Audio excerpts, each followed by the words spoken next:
Monetisation impact problem. ఈ టైంలో ప్రస్తుతానికి చాలా అంటే చాలా అకౌంట్స్ మానిటైజేషన్ ఇంపాక్ట్ వల్ల పోయినే ఉన్నాయి.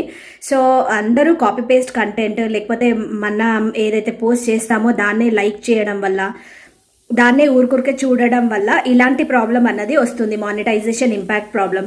సో ఎవరు ఫేస్బుక్ రన్ చేసినా అంటే మనం మనీ కోసం ఎవరైతే వర్క్ చేస్తూ ఉంటారో వాళ్ళు మాత్రం ఖచ్చితంగా మన పేజ్ని మనం చూసుకోవడం కానీ, మన అకౌంట్ నుంచి మనం షేర్ చేస్తే కనుక, మన పేజ్ని మనమే లైక్ చేసుకుంటే కనుక ఇలాంటి ప్రాబ్లం అన్నది రావడం జరుగుతుంది. సో ఇలాంటి ప్రాబ్లం రాకుండా ఉండాలంటే మీరైతే మన అకౌంట్తో మనం షేర్ చేయొద్దు, మన అకౌంట్ని మనం లైక్ చేయొద్దు, ఊరికే వెళ్ళి అకౌంట్ని ఓపెన్ చేసి చూడొద్దు.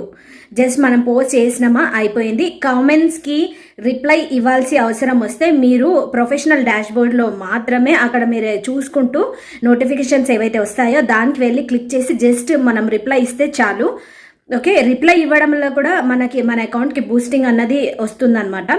సో ఇలా అకౌంట్ కనుక రీచ్ ఎక్కువగా ఉంటేనే మనకి మనీ అన్నది రావడం జరుగుతుంది. సో ఇలాంటి ప్రాబ్లమ్స్ మనం ఇవన్నీ చేస్తే కనుక ఇన్వాలిడ్ యాక్టివిటీస్ మన అకౌంట్ అన్నది డిమానిటైజ్ అయిపోతుంది. సో దానివల్ల అయితే చాలా కేర్ఫుల్గా ఉండాల్సిన అవసరం ఉంటుంది.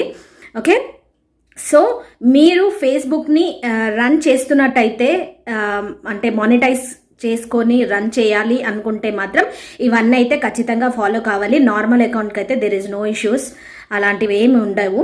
ఓకే, సో మీరు మనీ ఎర్న్ చేస్తున్నట్టయితే, మనీ ఎర్న్ చేసే వాళ్ళే ఇవన్నీ ప్రాబ్లమ్స్ ఫేస్ చేస్తారు.